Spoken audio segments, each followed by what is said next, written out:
Crossman. Let's see, retired engineer, lives in the San Francisco area, very active in the Mars Society, collected and edited some of the papers for the proceedings. Is that right? It was for sale right outside this door. Okay. Frank, why don't you say something about your professional background? Well, I was director of materials and structures at Lockheed Martin's Advanced Technology Center. That was my last job. I've been there 33 years. I retired about 8 years ago, got involved with Mars things because that's what I wanted to challenge myself with. And when I discovered that Bruce was looking at what I considered the grand challenge, looking at a permanent settlement, a self-sustaining permanent settlement, I said I got to be a part of that. My expertise has been in polymers and composites for many years, and so I volunteered to handle that piece of this design. So what you've heard the overview from Bruce. He's kind of alluded to a number of design studies which are available on the website that you can get more details on. And I'm going to give you that piece which is related to polymers and polymer structural materials to give you an idea of the depth to which we went within these studies. Because otherwise it just looks like a grand vision. You see the buildings here. It looks beautiful, but the question is how far down have we gone to really generate the facts about what it's going to take to create the settlement. I want to mention my co-author, Robert Milligan, another retired Lockheed Martin chemist. In this chart, I'm basically going to focus on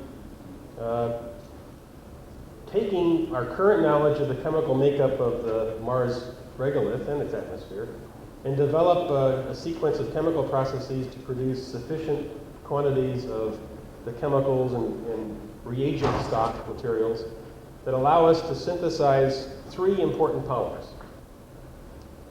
We're doing this, as Bruce says, for a 24-person permanent settlement. In other words, we want to construct this within about a 2-year Earth period as we bring 12 more settlers every 2 Earth years. And we want to be sure that that chemical and manufacturing infrastructure is there, put in place, so that we can do this continuously. Every 2 years, 12 more settlers. From our initial studies, we decided that there were three polymers that had major structural use on Mars. The first, as Bruce mentioned, was polyethylene. That's your number 2 and number 4 in your recycling bin. It can be used for a variety of piping, for general storage containers, film material, and it's made by an extruder die system that I'll show you more details on in a minute. One of the major construction materials for building these pressure vessels is the use of polyester, not the polyester in the suits. It's different. But it's the matrix to hold together the glass fiber reinforced composites, and it has a use on this Earth since 1940. It's used in boat construction exclusively because it's a very cheap material and well understood. So we'll be looking at this in some detail. The third one is epoxy. We kind of added this to the list as an afterthought because we realized that we're going to have situations on Mars where we're going to need something that will bond together various metal, glass, and composite components. And epoxies are great for that. So we won't make a lot of this, and I'll focus most of my attention on this, but it is representative of a very complex chemical that requires a significantly complicated process to produce, and so it was a part of the challenge. As Bruce mentioned, the polyethylene materials have some significant advantages. Now, and this is the same chart, but I'll focus on something else here. It is produced in a very simple set of chemical steps. We use the methane that we already have been producing for fuel, we convert to ethylene, and then we store the ethylene away in flake pellets, and those can be then melted and extruded. This is the extrusion unit here. We drop the flakes into the hopper, we carry them through with a screw, warm them up, melt them, and then run them through a die, and as they come out and are cooled off, we pull on them using this Caterpillar roller. So this is called pultrusion, and then cut it off at the requisite lengths. This is an example of about a 4-foot-high extrusion line for precision medical tubing. So indeed, it might actually fit on a couple of flatbed trucks, or at least a semi. The thermoplastic has this important value that it can be remelted and reused. That's not true of the polyester, as I'll mention in a minute. It is limited to low temperatures due to fairly significant creep and viscoelastic deformation. And it is chemically resistant, which is great for some things, but on the other hand, it's difficult to bond it to other materials. So you really have to weld it or mechanically join it to other materials. Epoxy doesn't work really well on the polyethylene. So, in summary of the materials we're looking at, we have polyethylene flake that can be remelted and formed, general use, bottles, film, etc. We have the 2-part epoxy that you can buy in your hardware store. And we have glass fiber reinforced with unsaturated polyester resin combined with another liquid, styrene, and then an initiator. Some people call it a catalyst, but I'll tell you why it's not. And it's a peroxide, which is a pretty dangerous chemical. I mean, you really don't want to make this on Earth and bring it to Mars. Even though we don't need a lot of it, you're better off making that on Mars. And I'll concentrate on this glass fiber reinforced cross-linked polyester composite just to give you some more details on the chemistry. One of the important things is to pick a glass fiber that, why are we using it? Because it's the least energy intensive fiber to produce on Mars. And that's important. We do want to save ourselves having to bring yet another nuke reactor to the surface just to produce some of these materials. So we have 3 types of fiberglass that exist today. One's a C glass, used in corrosion environments, E glass, used in printed circuit boards, and S glass, used in aerospace. It's the one I'm most familiar with because it has high strength and resistance to moisture. It has the highest modulus of any of the glass fibers. But really the most important thing is it's the simplest composition. It's made up of silica, alumina, and magnesium. It has a few other scattered components in the glass as impurities. But we can basically assure ourselves we already have a large quantity of these 3 compounds in the Mars regolith to make this. How is that done? We typically are going to be producing this glass. Maybe it's going to be in pellet form initially. We run it into a furnace, bring it up to 370 degrees C, at which point it's really a low viscosity liquid, much like water. We then have to provide some significant controls in the furnace to lower the viscosity in order for us to draw this down as small fibers. And those fibers are drawn down to, from 1 millimeter down to 10 to the minus 6, reduction ratio of 100. We'll have to apply a organosilane coating that is brought from Earth initially to protect the filament surfaces, and actually it helps promote wetting to the polymer. So that's an example of chemical that we have to bring in from Earth.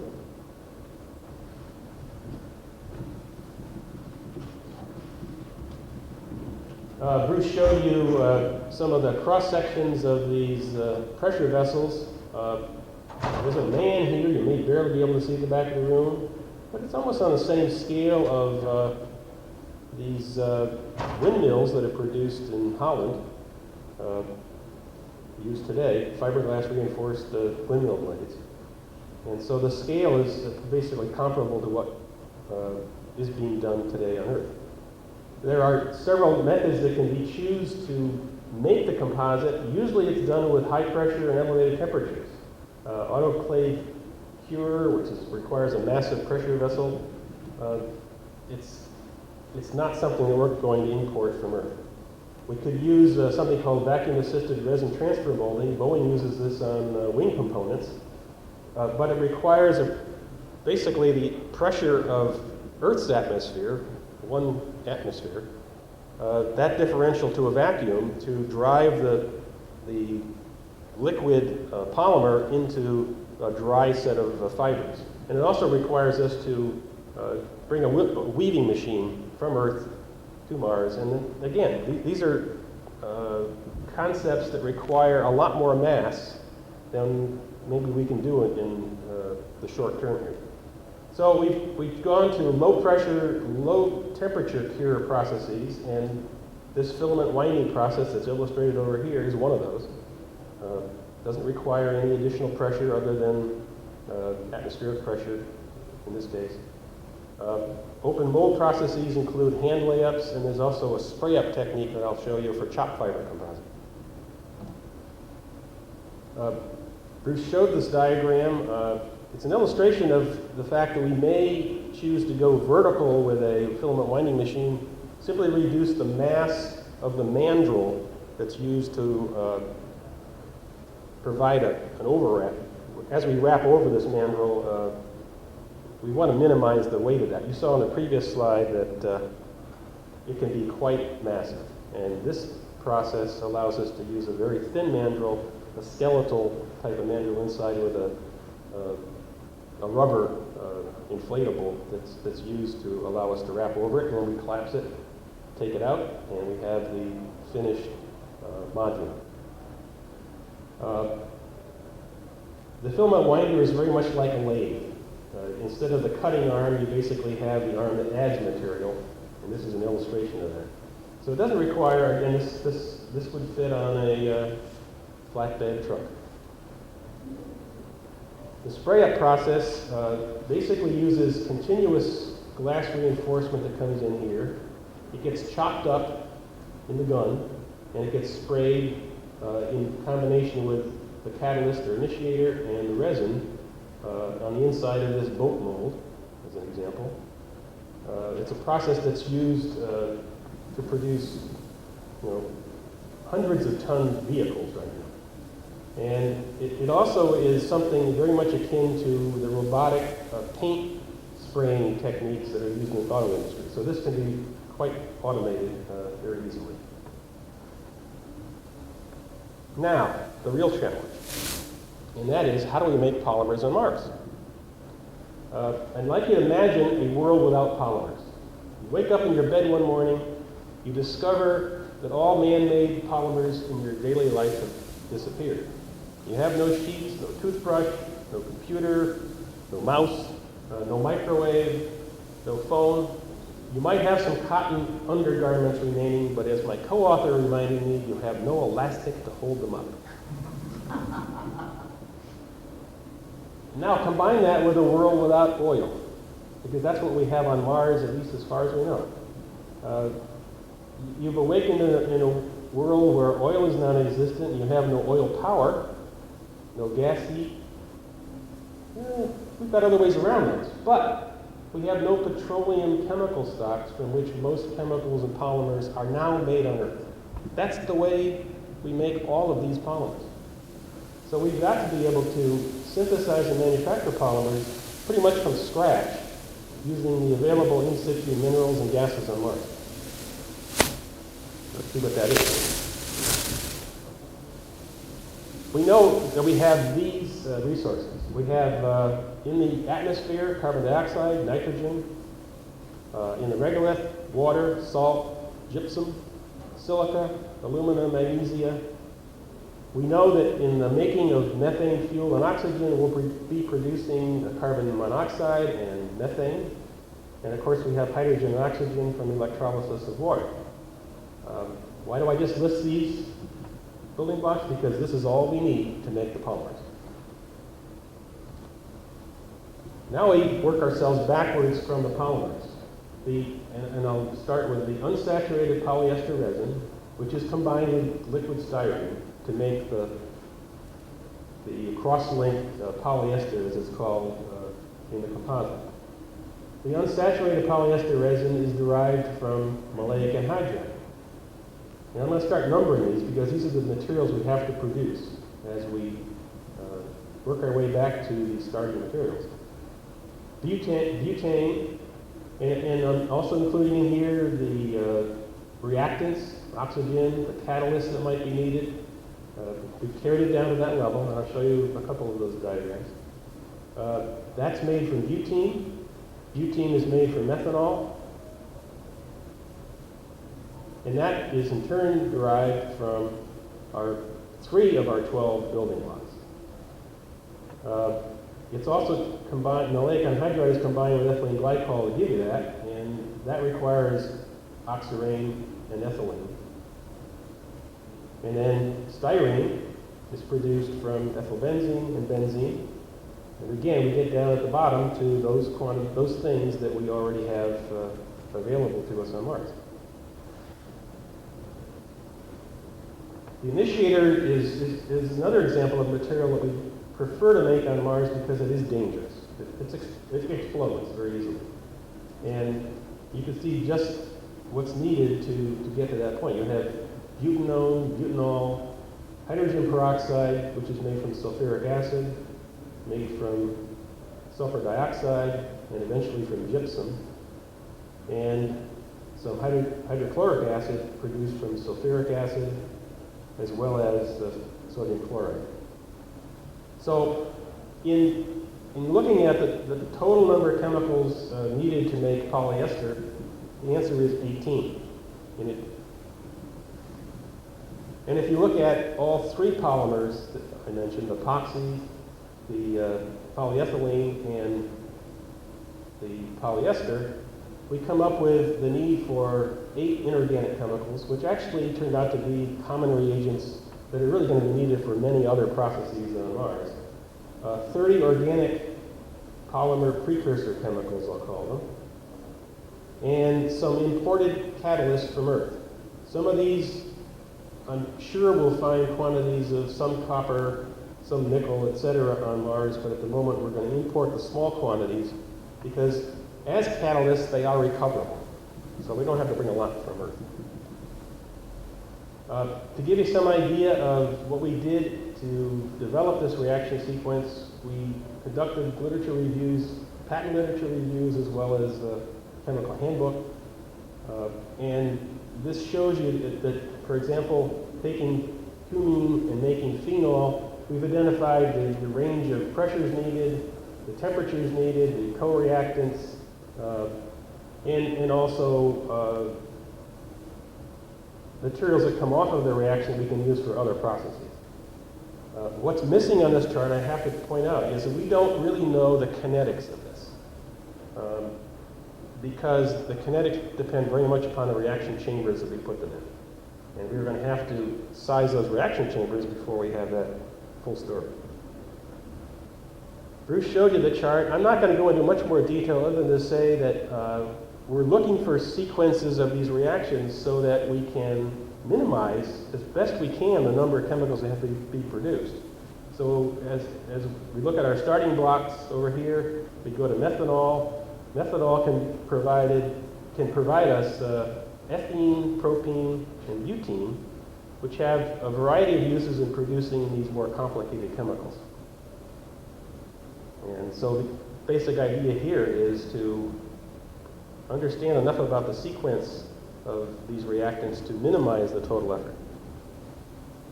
Okay, we have to size the chemical plant. Phase 2 studies estimated the quantity of these materials at 115 tons of fiberglass, 46 tons of polyethylene, and I'll just say a ton or two of the epoxy that could have uses for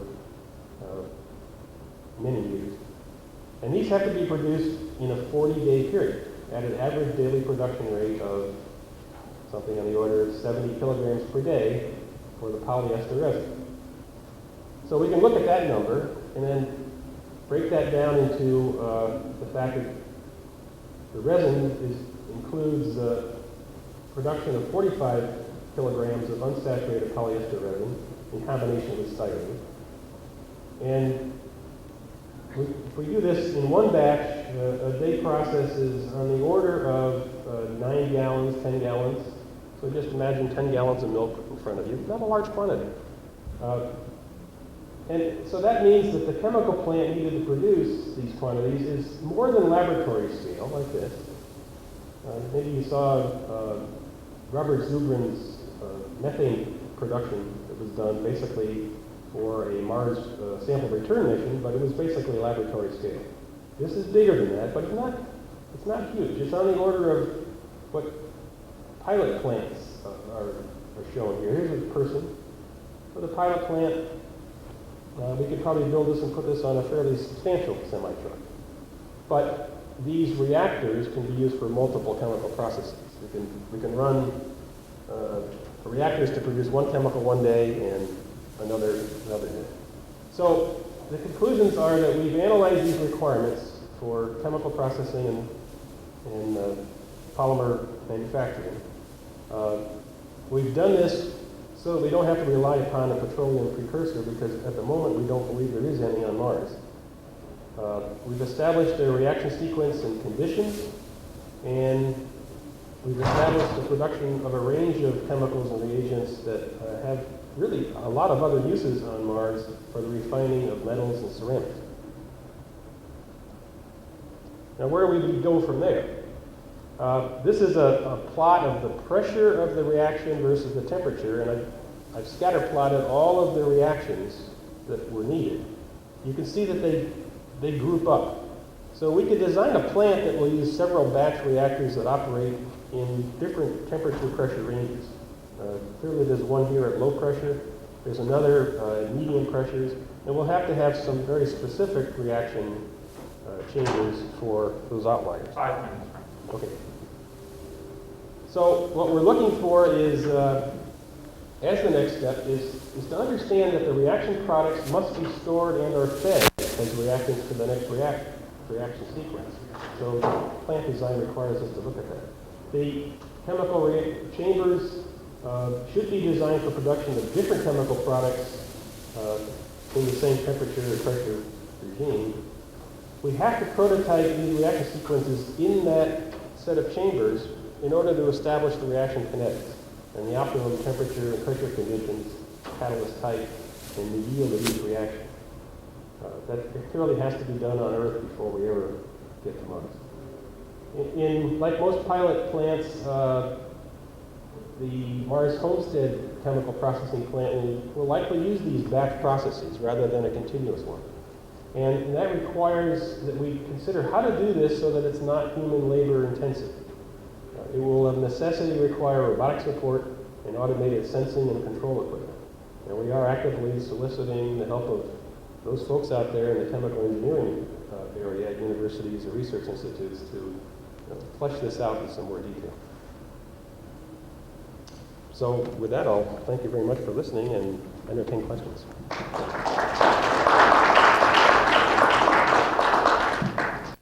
Yes. You mentioned that some of these processes require, or ideally would work in lower temperatures and lower pressures. Does the lower gravity have any bearing at all? I get that asked every time I give this talk. Sorry. No, it's a question that comes up and you wonder about it, but most of the chemical reactions, as I understand them, are gravity independent. What's more important is the bringing together of the molecules at the right distances and with the right catalysts so that you get a reaction to form. And in fact, some of these may be more beneficially done in zero gravity rather than under regular gravity. There is of course, in all of these chemical engineering plants, a great use of convection currents. And that will be reduced in the sense that Mars gravity is that much less than Earth. And so that's the one area I think that we have to be careful of and try to understand better as we design such a plant. If you were, like for example, if you were extruding fiberglass, you think that might potentially fill up a little easier, or extruding much easier than lower gravity? I would think would have very little effect on it. It's basically a coefficient of friction issue through the bushings. the viscosity of the material. Keep answering questions. Yes. The thinking in terms of ultimately trading the goods, would you see the need more for shipping, say, raw materials, carbon, the more complex polymers and such, outwards to, say, the moon's orbit, in exchange for like nickel from the moon back to Mars? I'm looking in terms of like trade among the different space settlements. Well, it might be the reverse, because we can make polymers on Mars, but we can't make them on the moon. Yeah, So- that's why I'm saying it's a ship. That means you have a product that you can ship out. Well, Earth isn't going to buy it, but the moon might. It's a good point. We hadn't really thought about that, but in fact, the delta V conditions are more appropriate for a trade between the moon and Mars on that side of polymers. And I was wondering, though, would you see it more in terms of like a finished product, or would you expect more of like raw materials such as butane going out to the moon? Well, if the moon base wanted to use composites to build pressure vessels and so on, they probably would use the raw material, the liquid form of the polyester resin, and then have a filament winding machine that basically would then produce from the fibers and the liquid a cross-linked